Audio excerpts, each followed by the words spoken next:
All right, good evening, everyone, and welcome to the first webinar of the 2013-14 school year. Thank you for being with us this evening, and hope that you will enjoy the presentation that you're going to get. I hope, I know you'll enjoy it, because Dave Lorenzi is one of the leading experts in the field of adapted physical education. He is a professor at IUP, and just a fantastic approach to adapted physical education. He'll have a lot to share with you tonight. At some point this evening, toward the end, I will be posting a question and answer pod, so if you have some questions throughout, you can always throw them into the chat box, but for the most part, we'd like to keep the question and answers to the end, and we'll post up a pod, and Dave will answer the questions, and we'll answer them until they're all done.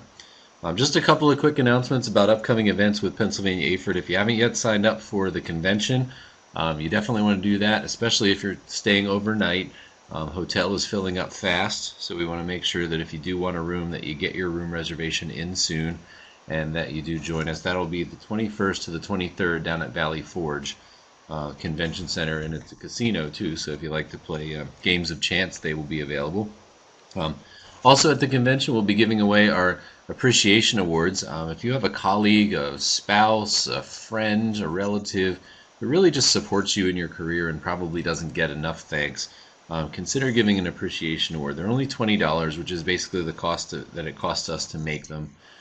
We will send that person a letter, we'll send them the certificate in a frame, and you'll also be invited, if you are available at the convention, to join us for the appreciation award reception that is always a part of every year. And this is the 20th anniversary of the appreciation award, so I do sincerely hope that you all take a minute and send someone an appreciation award. And if you can't be there, we will mail it to the people on your behalf, so do consider that.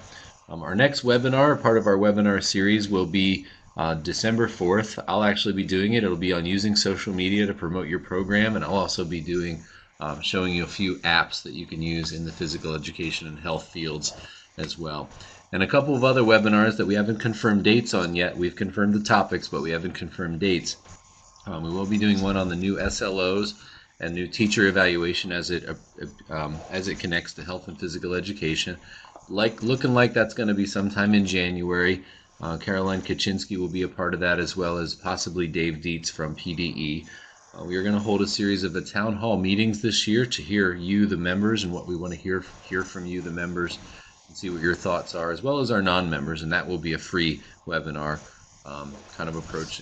Be done kind of in town hall format. And we're also working with the American Medical Association to get the person who led the study on the physical activity and the brain. We're hoping to get him probably in the spring. And Melanie Lynch will also be doing probably January, February region a webinar doing our health education series. We may do, we're still kind of working on the dates for that, but Melanie Lynch will be doing a health education series with us as well. So that's what's coming up here in Pennsylvania AFERT. I sincerely hope to see you all at convention. If you do happen to run into us, don't hesitate to say hi. We'd love to put names with faces. I know all of your names because I type them enough and work with them enough, but I'd love to meet all of you who I haven't met if you happen to be at convention this year. So without further ado, I'd like to introduce Dr. David Lorenzi to do Adapted Physical Education, a Practical Approach. Dave. All right. Hello, everyone, and thank you, Todd, for the very nice introduction. And it's my pleasure to be kicking off the webinar series for this academic year and getting to talk about a topic that's near and dear to my heart, which is adapted physical education.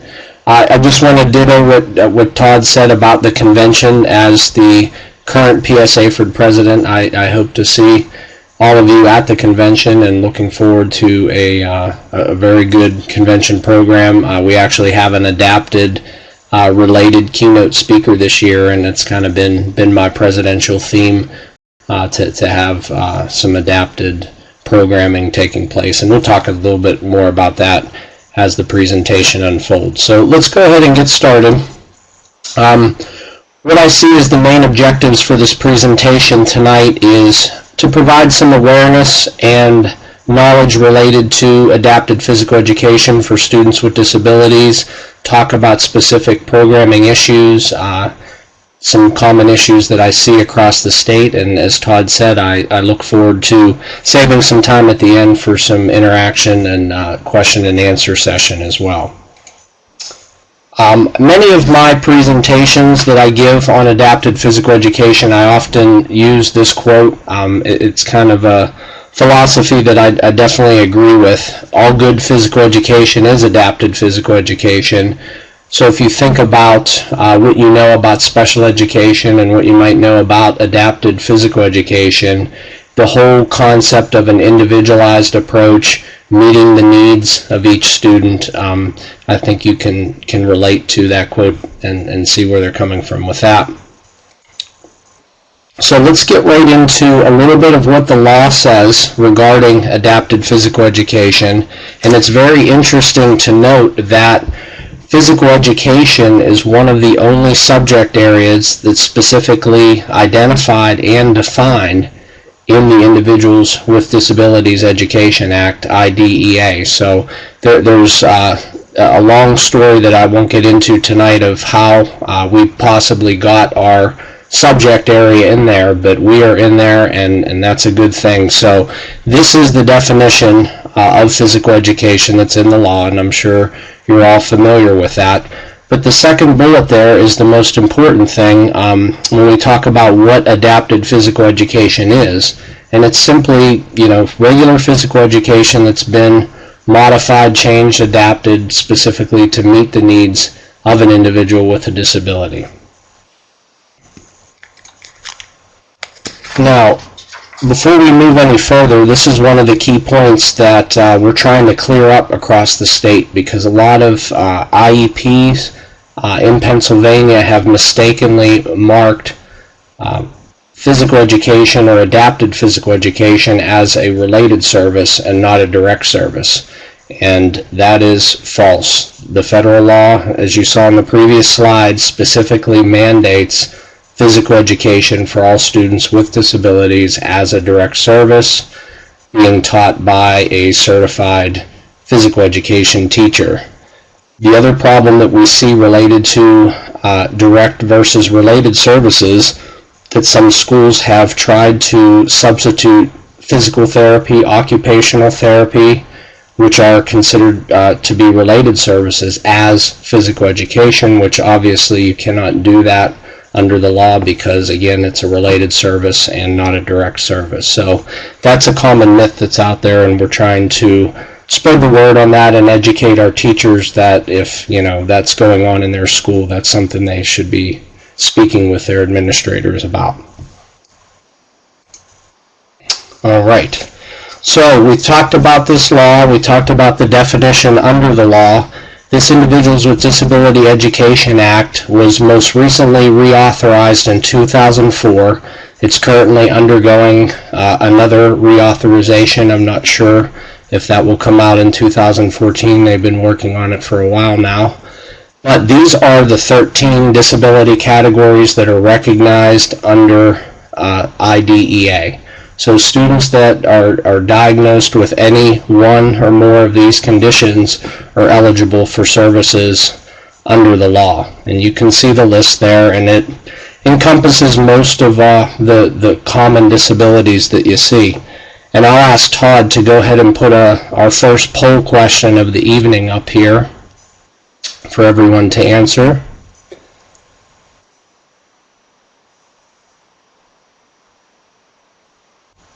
So please go ahead and answer. What's the most common disability that you see in your school? And we'll take a look.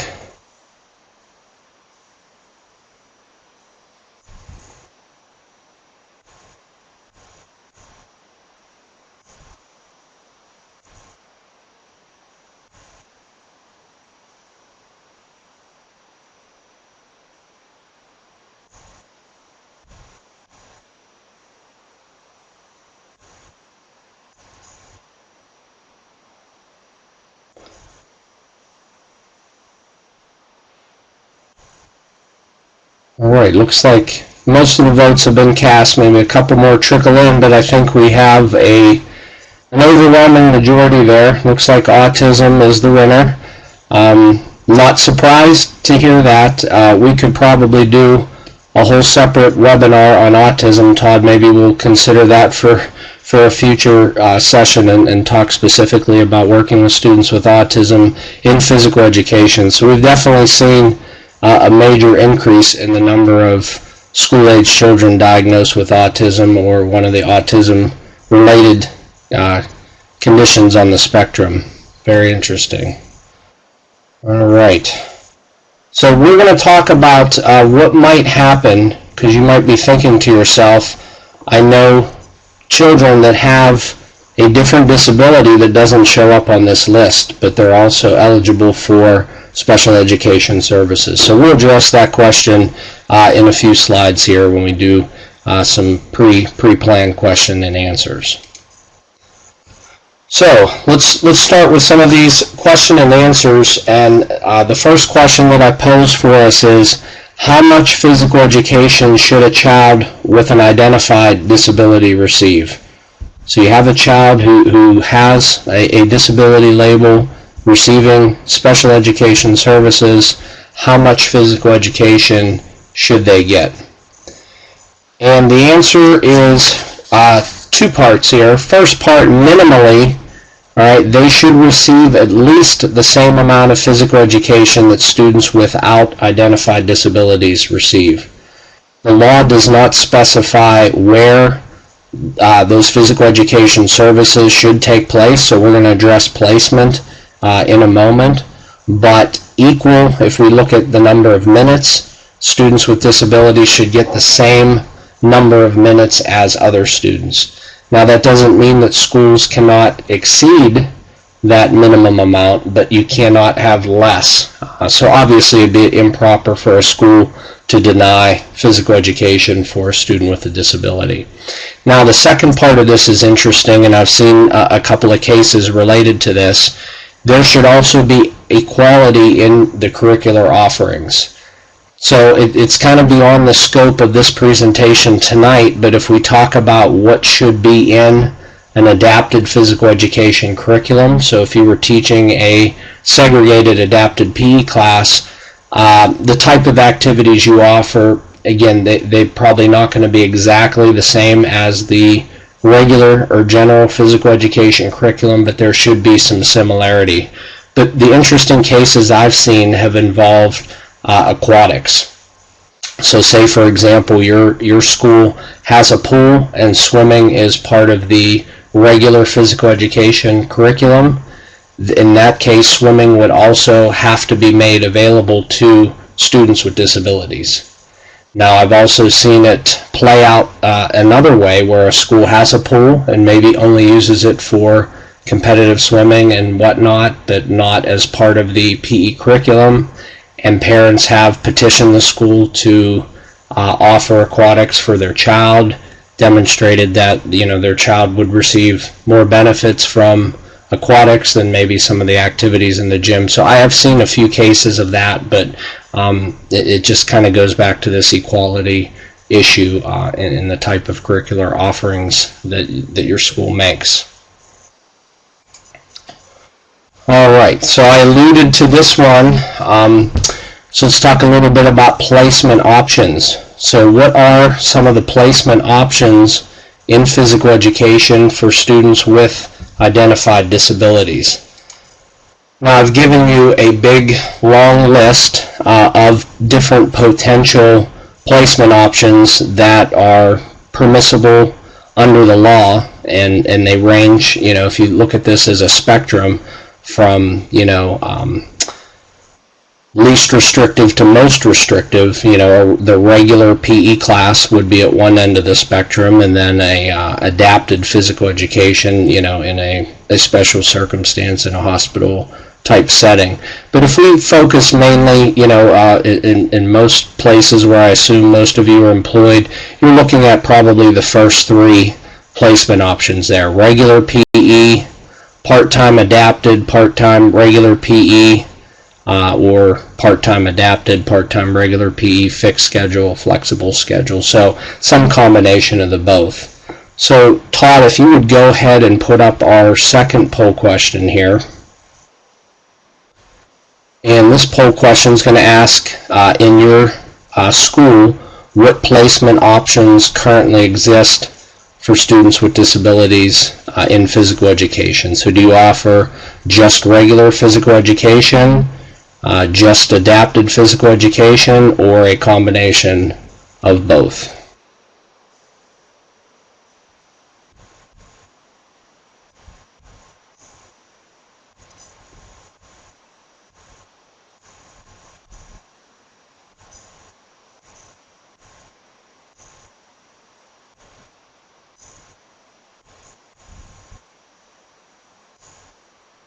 All right. Well, very good, and not surprised to see that that seems to be the most common placement options I've seen as I've traveled throughout the state of Pennsylvania, a combination of both regular and adapted physical education. And we'll talk about how you would determine, what is the most appropriate placement. Just an interesting sidebar, I had a conversation not too long ago at a state meeting that I attended. A high school principal said that their school did not offer any adapted physical education, that all of their students could be safely and successfully included in the regular PE curriculum. I challenged him a little bit on that. I mean, that may be the case. I would suspect that's a little unlikely that would be the least restrictive environment for every student that would be best accommodated in the regular PE class. It was an interesting conversation. So we'll discuss this a little bit more. We'll come back and talk about placement. But I mentioned this term, the least restrictive environment.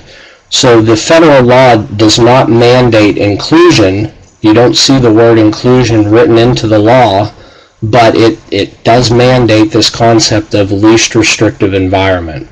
So if you look at the first bullet there, it can be described, to the maximum extent possible, students with disabilities are educated with their non-disabled peers. So again, it's not labeled as inclusion, but the way it's practiced or implemented in the schools, that's what we see is really a push towards inclusion. And that has taken place across the country. It's not just unique to the state of Pennsylvania. Some of the problems that I've seen and I've heard from other physical education teachers that we see in our field in physical education is, the first one, this concept of dumping. And what is meant by that term is when students with disabilities are placed in your regular PE class without any assessment, without any information, without any input from the physical education teacher. They just kind of show up.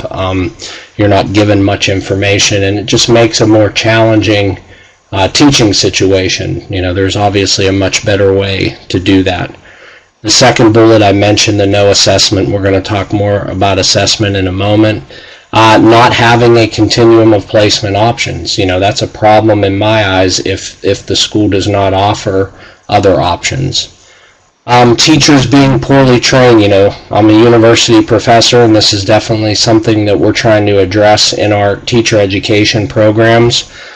I hope today that we're offering better training than maybe some of us receive, but at the end of the day, most schools are simply offering a minimum of 1 3-credit course in adapted physical education that may or may not even include a practical or hands-on component. So there's a lot of debate and argument whether we're doing a good job, of training our future teachers.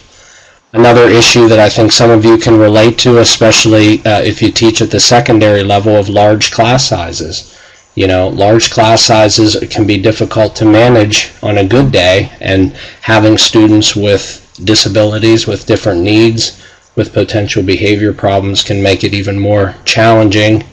And then lastly, the whole issue of having inadequate resources in terms of equipment, appropriate equipment, specialized, modified equipment, and support personnel, which I do want to mention briefly at the end of the presentation tonight, teacher aides, paraprofessionals, and so forth.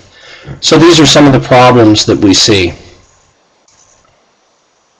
So related to this concept that we just talked about, this least restrictive environment, how do we determine for each individual student what is the least restrictive environment in physical education for that particular student? And the answer in a nutshell, and again, this could be an entire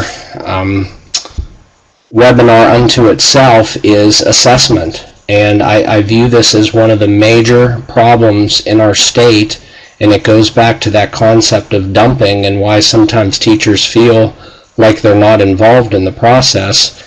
Technically, if you look at the law and you read it and understand it, there should be some form of a formal and an informal assessment that is made prior to a placement decision being made. So that student with an identified disability should be assessed to determine whether a regular or general physical education class would be most appropriate, or an adapted physical education class would be most appropriate, or, as we saw, I'm a big fan of the combination. It's kind of the best of both worlds. The student can get some time in their regular PE class. You reap the social benefits being around their same age peers, but they can also receive instruction in a segregated, adapted physical education setting that's usually smaller class size, more interaction with the teacher, more individualization, and they can reap that benefit. So a combination can often work and be very successful. So again, there should really not ever be placement decisions being made without assessment, and as we know, they're being made every day by administrators, classroom teachers who generally don't have the knowledge or expertise that we have in our field if we're looking at motor skills, physical fitness, sports skills, all those different content areas that we could assess. So now let's get down to the nitty-gritty with this. When would it be necessary for a student to have goals and objectives for physical education included in their IEP? So a question that I always ask my students in class is, we could pose it as a true or false. True or false, every student with an identified disability who has an IEP would have physical education goals and objectives on their IEP. All right, and this is actually a three-part answer. But before I go through the three-part answer here, to answer the true-false question I posed, the answer would be false. Not every student that has an IEP would need to have physical education goals and objectives on the IEP. And this three-part answer will help to explain that. So scenario number one here, if a student with a disability can participate fully in the regular PE program without any special modifications, it would not be necessary to describe or refer to physical education in the IEP. So a classic example, think of how many students that are in your school that have an IEP for a learning disability, a speech disorder.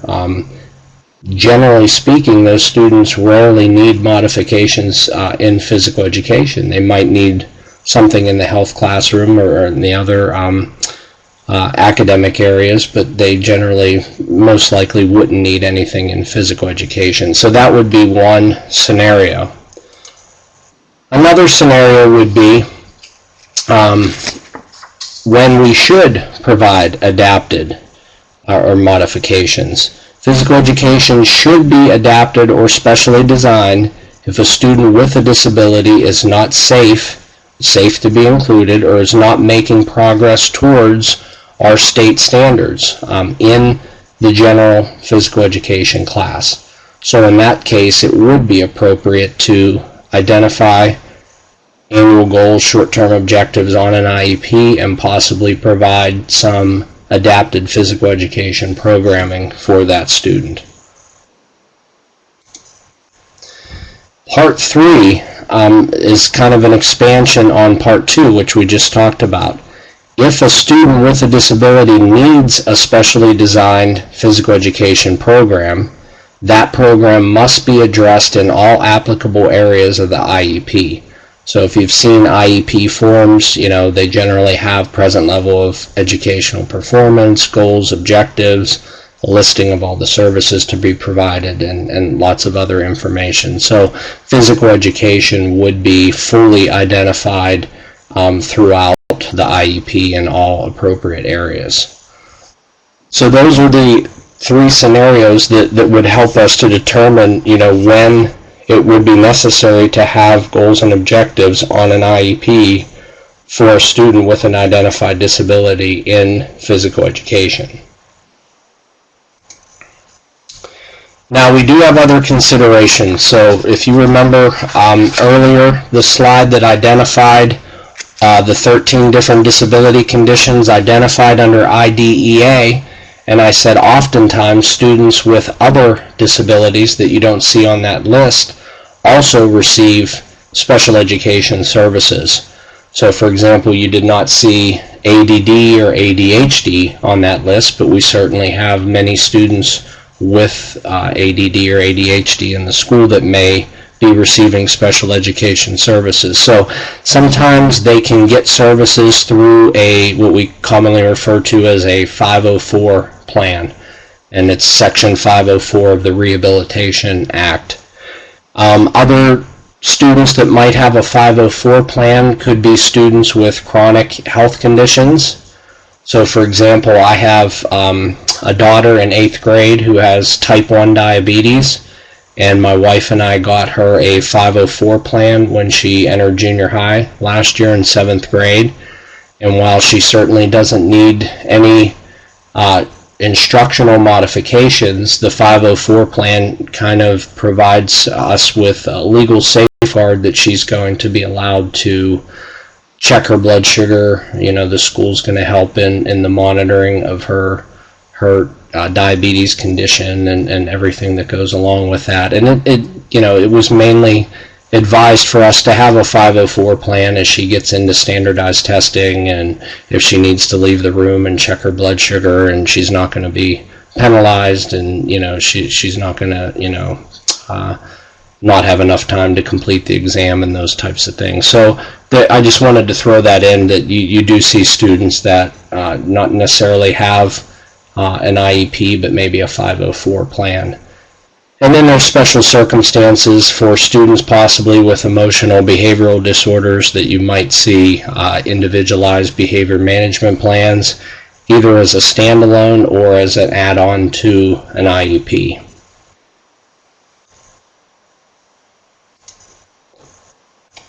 So another quote here that I like to use in my presentations, when you think about this whole IEP process, and I do want you to think about it as a process and not merely the piece of paper that it's written on.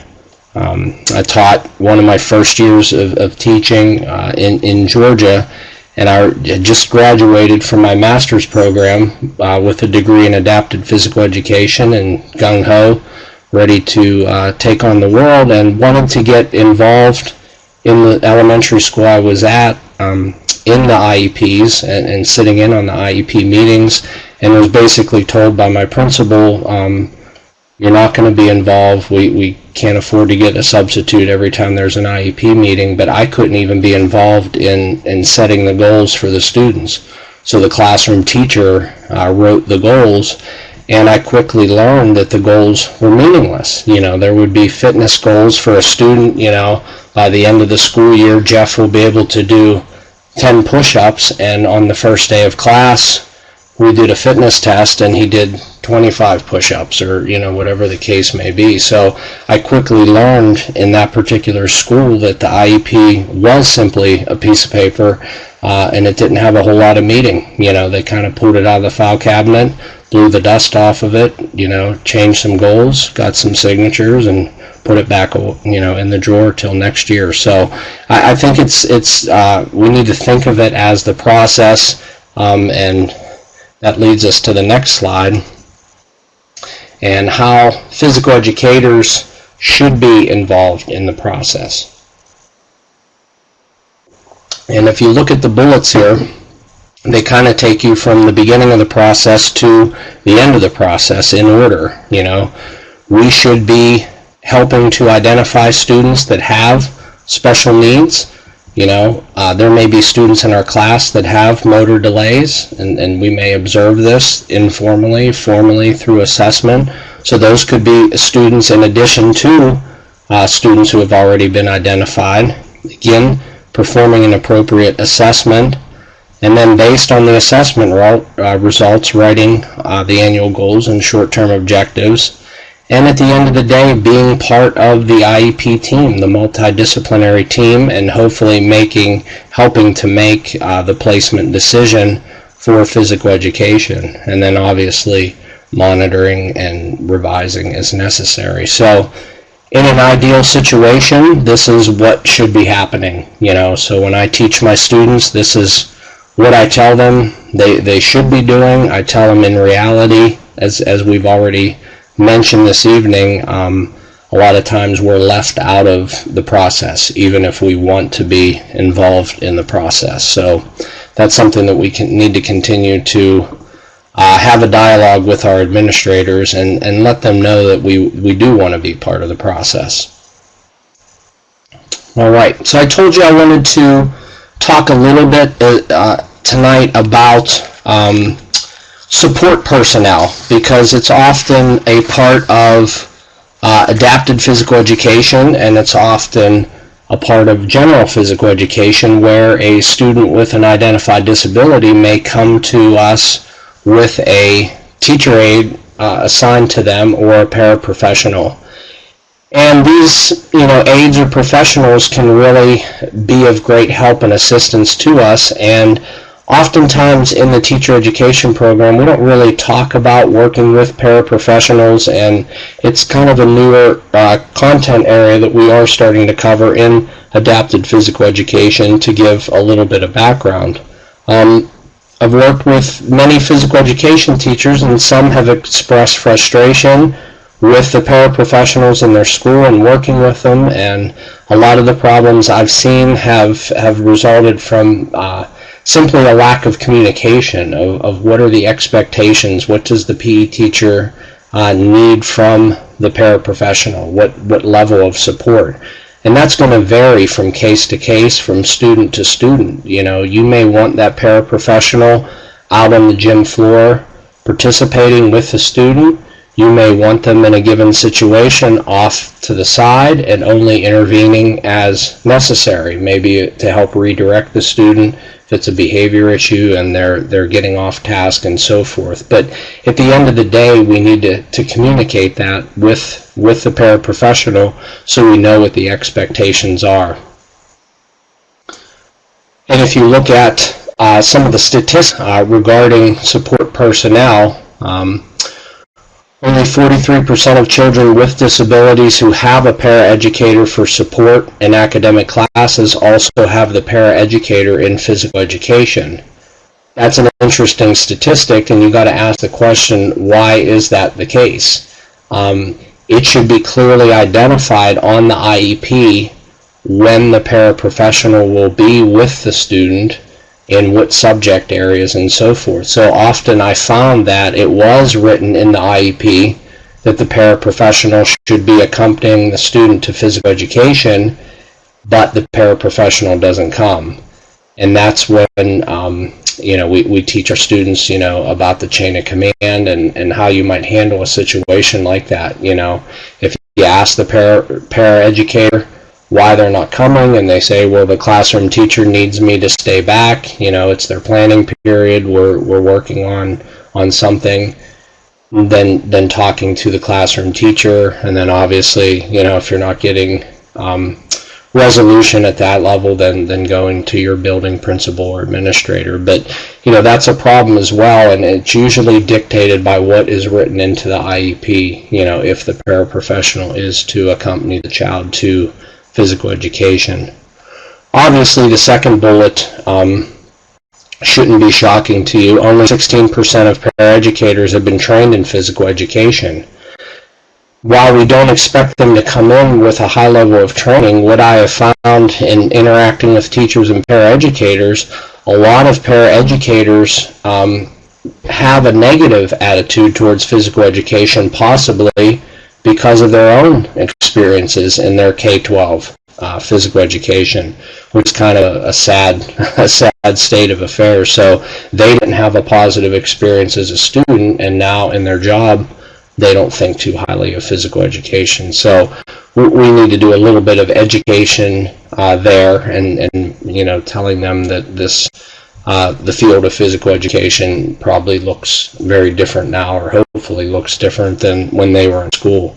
But on the flip side, I've seen paraeducators who were outstanding. I've watched women come into the gym, bring a pair of tennis shoes, change their shoes, they're out on the floor, they're active, they're enthusiastic, they're engaged. So again, I think a lot of it goes back to communication and communicating expectation. So again, I think schools can do a better job of, simply in the job description of what's expected of a paraeducator, that it's going to include physical education and all the activities that are in a physical education curriculum. All right, so before we start looking at some question and answers that the group might have, I do want to mention a couple of activities. Todd mentioned on the front end the state convention and upcoming webinars. I wanted to highlight what the state association does in terms of professional development related to adapted physical education, adapted physical activity.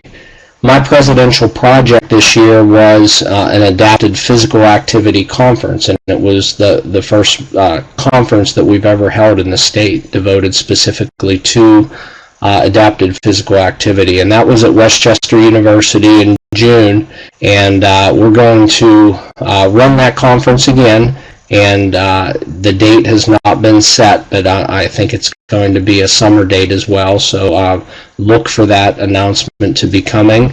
Also, if you're interested in getting involved, we do have an adapted physical activity committee that's part of PS AFERD, and this committee is in charge of developing programs for the convention. I'd say we have anywhere from 6 to 8 convention programs related specifically to adapted physical education topics. We've run half-day, full-day workshops on Thursdays in the past as well. And the committee also is in charge of the awards. We give out an award for an adapted physical education teacher of the year. That's a K-12 award, and then we have a adapted physical activity professional recognition award, which would be for anyone non-K-12, higher ed, working out in the community, and so forth. So I did want to mention that. There's also some other resources that I want to point you towards. I've been part of a relatively new group in the state, and it's called the Pennsylvania Department of Education Adapted Physical Education Advisory Council. So some of us in higher education approached PDE about getting more involved in education related to adapted physical education, and one of the first things that we did, and it's hard to see on the slide here, but you can go to the website and you can actually download this. We created, we call it Physical Education for Students with Disabilities bookmark, and it just has some bullet points, some of which we've already mentioned in the presentation tonight, related to adapted physical education. But it might be something you want to print out. You can even order some of them, but it might be a neat thing to share with your colleagues, your administrator in your school, if you want to open a dialogue related to adapted physical education.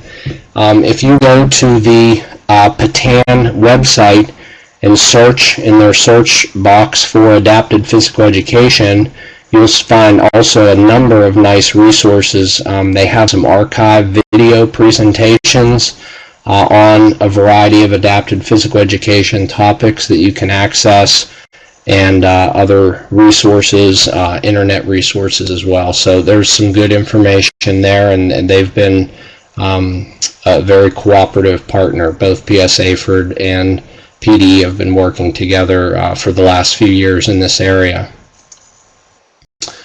All right, so Todd is gathering. Todd, do we have any questions that we can start taking a look at?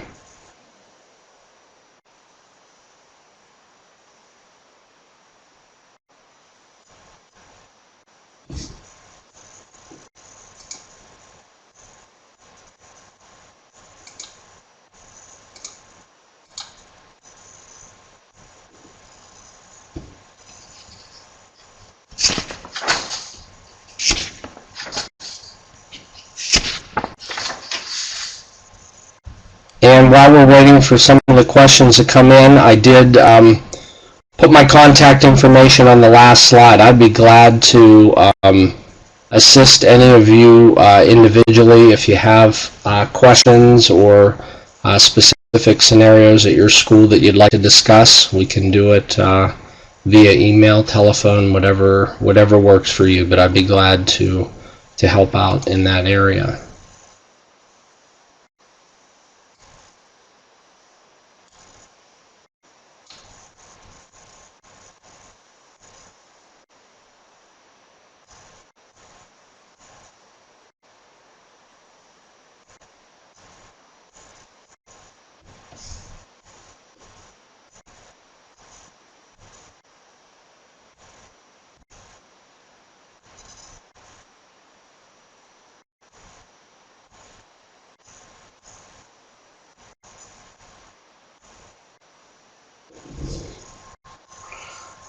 All right, Molly Clark, hello. Her question, do you have any resources when it comes to purchasing adapted equipment? I can't point you to a number of different companies. It's a very interesting question that you ask. I am noticing that more of the major PE equipment companies are offering more and more adapted equipment. So if you look at the major like Gopher and Sport Time and some of those well-known companies, you can do searches on their internet website if you're looking for some adapted equipment.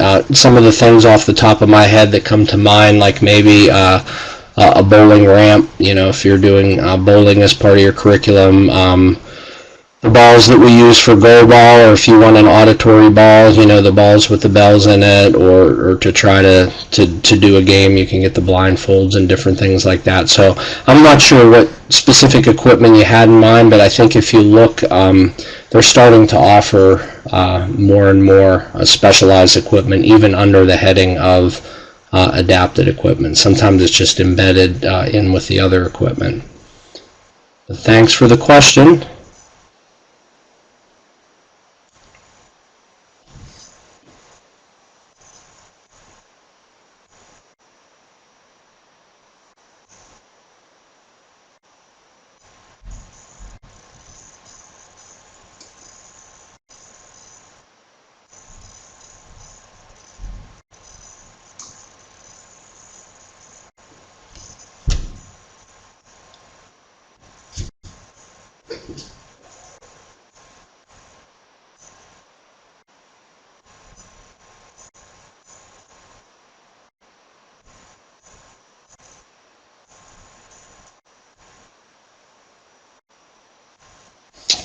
All right, next question in from Carrie Hunter.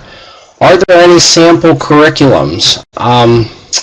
That's a great question. I'm trying to think off the top of my head. I often get asked that question when it comes to health. People are looking for health curriculum. For a PE curriculum, I'm not aware of a set adapted physical education curriculum per se. But when I'm asked questions, a common question I get related to that is, I'm assigned to teach a segregated adapted physical education class. What should I be teaching in that class? And there's a number of correct answers to that question. Some people view the adapted class as a parallel class to the general PE, meaning, whatever unit you're in the general PE class, you would do the same thing with your adapted students in the adapted class. especially if your school is offering the combination placement that we talked about. So maybe, say you're in a floor hockey unit and the student can come to adapted PE and get more individualized instruction to work on floor hockey skills, and then when they go into their general PE class, it might help them, to be able to participate with their same age peers. I've also seen different philosophies, where they say, hey, it's individualized, so we're going to look at their IEP, what are their goals and objectives, and we're going to focus on that in an adapted PE class. So there's not really a right or wrong answer to that. I think you can approach it a number of different ways, but I think if you're working towards state standards, you're individualizing instruction, you're doing it appropriately. But that's a good question. Next question is from Lorraine Julius, assessment for multidisability students ages 4 to 21. Another good question. We kind of scratched the surface. We mentioned assessment this evening, but we didn't go into great detail. There are a number of different assessments on the market depending upon what you want to look at that would be appropriate for that age range and possibly for students with multiple disabilities. In terms of physical fitness, there's something called the Brockport Physical Fitness Assessment that closely mirrors the FitnessGram, but it has modifications for students with disabilities. May or may not, all test items may or may not be appropriate, but there is a variety of test items. If you want to look strictly at motor skills, there's the TGMD, the test of gross motor development, and there's also a more in-depth one called the Brunics-Ozareski test of motor proficiency, and there's actually a short form and a long form to that assessment, and it will give you a score as it relates to fine motor skills and gross motor skills. But I suspect, Lorraine, the challenge is working with multi-disability students or students possibly with more severe disabilities. In some cases, you might be better off creating your own assessment that might be a modification of an existing assessment if your students are lower on the skill spectrum possibly and not able to do some of the test items as instructed.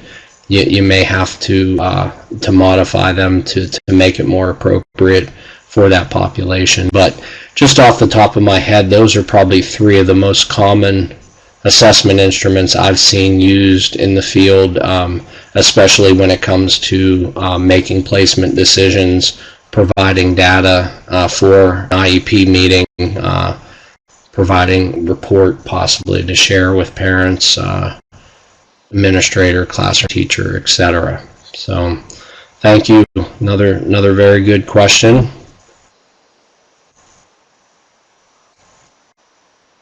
All right. Next question. This is a good one from Carrie Hunter. Do you know if the Brockport physical fitness test will be updated anytime soon? I don't have any definitive answer on that, but I suspect and hope that it would be updated soon. It's been a while. I can't remember the exact year that it was published. It's been a while, and it's probably time for a revisit, but I don't have any concrete timeline for you on that. But I would think that it should be updated and realigned with the FitnessGram, since the FitnessGram has been updated since the publishing of the Brockport. All right, next question from Leslie. Can you recommend any good books, reading resources regarding activities and ways to adapt the activities for students? I do have a number of recommendations I can provide for you, Leslie. I can definitely steer you towards some good books. I think that question might be easier for me to answer via email, and I can give you the reference, with the book title and author to send you that way. But there are some good books on the market. The Aford bookstore has some good books. I know they recently published a book, since so many of you reported that autism was the most prevalent disability in your school district. They published, and it's the only book that I know that deals entirely with working with students with autism and physical education. And off the top of my head, I can't remember the title or the author, but it should be pretty easy to find because, like I said, I think it's the only book on the market that deals specifically with autism as a standalone condition as it relates to physical education. But there's some good books with activity modifications related to Lorraine's question, working with multi-disability students or students with more severe disabilities. There's a book on the market for appropriate activities for that population. So again, if anyone's interested in that, if you'll just send me an email, I can reply with a little bibliography for you with a number of books that you might want to check out.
All right, do we have any more questions? Anything else you'd like to discuss before we wrap things up with the webinar? Go ahead and fire away.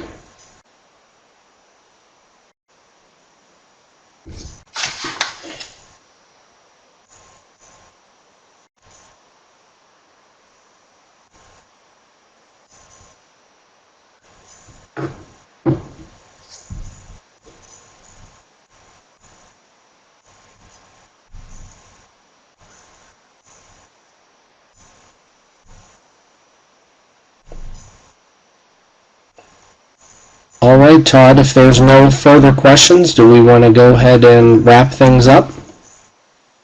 I'm not sure if you had any closing comments that you wanted to make.